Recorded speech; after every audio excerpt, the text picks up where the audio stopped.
নমস্কার, দীপুদার রান্নাঘরে আপনাদের সুস্বাগতম। নিশ্চয়ই আপনারা সবাই ভালো আছেন দাদা বৌদিরা। এখন শীতের সময় এসছে, ব্রোকলিটা এখন পাওয়া যায়। এটা তো আমাদের দেশে আগে পাওয়া যেত না, রিসেন্ট কয়েক বছর ধরেই পাওয়া যায় এটা। ব্রোকলিতে আপনারা প্রচুর মাত্রায় প্রোটিন পাবেন এবং শরীরের পক্ষে খুবই ভালো। চলুন আমার ব্রোকলি দেখাচ্ছি আপনাদের, একদম তাজা ব্রোকলি। একটা ব্রোকলি নিয়েছি, তা হাফ কেজি ওজনের আছে। এটাকে যেমনি আমরা ফুলকপি রান্না করি সেই টাইপেরই সাইজ এটা কেটে নিতে হবে। এবং এর সাথে দিয়েছি আমি একটা বড় আলু ছোট ছোট পিস করে, যাতে এর সাথে মিশে যায়। তারপর দিয়েছি একটা গাজর, গাজরটাও খুবই ভালো জিনিস। আর দেবো টমেটো।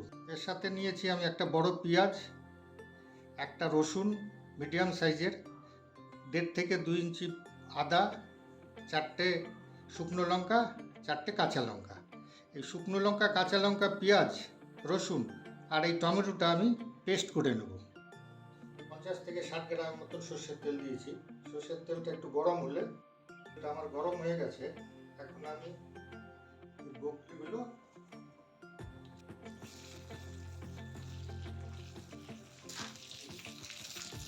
আলাদা করে ভাবে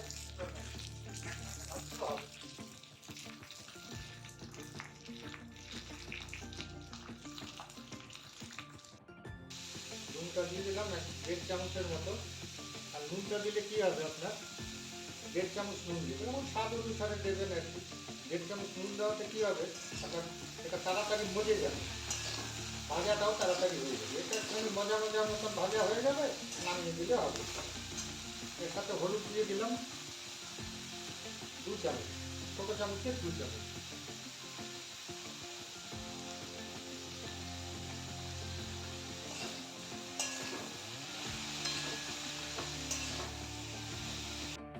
আমার এটা হয়ে গেছে, বেশ মজে গেছে। দেখুন মজে গেছে মানে এটা হয়ে গেছে। এখন এটাকে নামিয়ে মশলা তৈরি করব।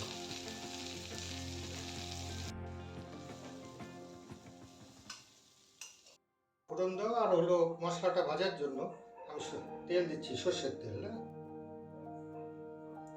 50-60 গ্রামের মতন দিলেই হয়ে যাবে। আমার তেল হয়ে গেছে, এতে দেবো আপনি 3টে শুকনো লঙ্কা, চিড়ে চিড়ে একটু দিয়ে দিন 3টে শুকনো লঙ্কা, এবং 2টো তেজপাতা, এবং সঙ্গে দিন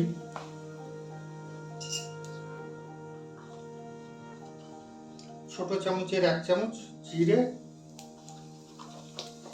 1 চামচ কালো জিরে। ফোড়নটা সব হয়ে গেল। ফোড়নটা হয়ে গেছে, লঙ্কাগুলো মোটামুটি একটু কালো কালো টাইপের হলেই বুঝতে হবে যে ফোড়নটা হয়ে গেছে। এখন আমি এতে দেব এই যে আমি বাটা করেছি, যেটা পেঁয়াজ, রসুন, আদা, টমেটো এবং 4টে শুকনো লঙ্কা, 4টে কাঁচা লঙ্কা। আপনি স্বাদ অনুসারে লঙ্কাটা ব্যবহার করবেন। এখন আমি এটা দিয়ে এখন ভাজবো এটাকে।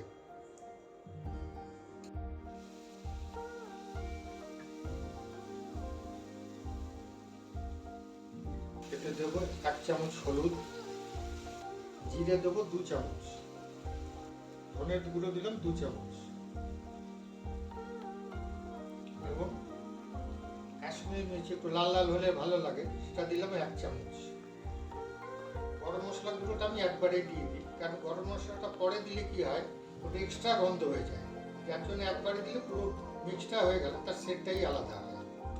নুনটা এখানে আমি 1.5 চামচ দিয়েছি, এখন স্বাদ অনুসারে আমি দিচ্ছি আর কি 1 চামচের মতো দিয়ে দিলাম।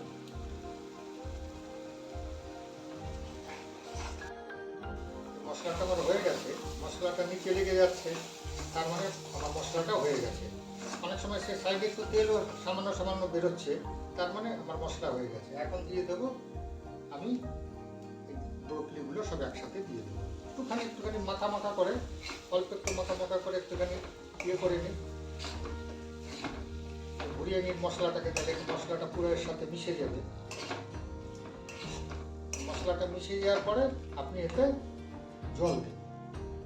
জল কতটুকু দেবেন, মানে মশলা যে আপনার যে ব্রোকলি যে তরকারিগুলো আছে তার সমান যদি আপনি জলটা দিন, ফুটে গেলে তখন মশলাটা গায়ে হয়ে যাবে, রুটির সাথে, গরম রুটির সাথে খুব ভালো লাগে।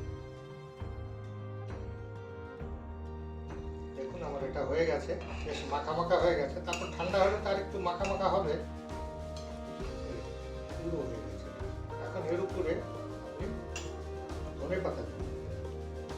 রেখে দেবেন, তাতে বেশ সেন্টটা খুব সুন্দর হবে।